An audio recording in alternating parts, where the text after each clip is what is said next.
Саламатсыңар кыргызстандыктар, Москвадан ысык салам. Айтар сөзім депутаттарға кайрылуу. Уважаемые депутаты, обратите внимание, пожалуйста, на свой народ. Вы пришли как от народа. Вы выбраны были народом на такую ответственную должность. Вы должны решать все проблемы народа. А вместо этого мы сейчас видим очень плохую картину. Идут всякие всевозможные подковерные интриги, всевозможные разбирательства друг с другом.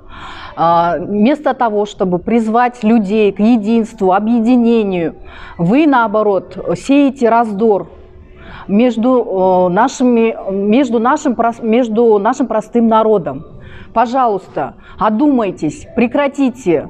Вы должны работать во благо народа. Сейчас, в настоящее время, в нашей стране очень много хороших изменений. Поднимается зарплата, пособие, пенсия, строятся заводы, фабрики, дороги ремонтируются. Неужели этого всего не видно? Народ только-только начинает поднимать голову. Вы, народные избранцы, одумайтесь, пожалуйста, работайте на благо народа.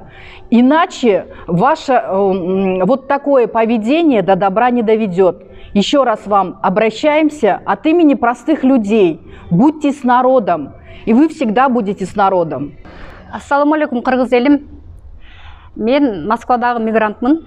Менин кайрылуум ушул депутаттарга болуп атат. Депутаттар барып алып жумушка барганда бири-бири менен кайым айтышып, мындайча айтканда бири-бирин сындап, ушундан көрөкчө элди биримдикке чакыргыла. Силер ал жерге эл үчүн иштегени бардыңарбы? Ошол ишти аткаргыла. Анан бири-бириңерди сындабай, элди ынтымакка чакыргыла. Кимге эмне жумуш бөлүнгөн, ошону кылыш керек болчу. Ал жерге барып алып эле анан ушак айтышып атасыңар. Бири-бириңерди чукуп атасыңар. Келгиле, урматтуу депутаттар, ынтымактуу болуп, элди бириктирели андан көрөкчө. Силер да ошол жерге жумушка барып алып, экиге бөлүнүп атасыңар. Бөлүнбөгүлө, силер бөлүнсөңөр карапайым эл каяка барат? Келгиле ошон үчүн биригели. Акылга келип, Садыр Нуркожоевичти, Камчыбек Кыдыршаевичти бардыгыбыз, жалпыбыз ынтымакчылыкта колдойлу. Рахмат.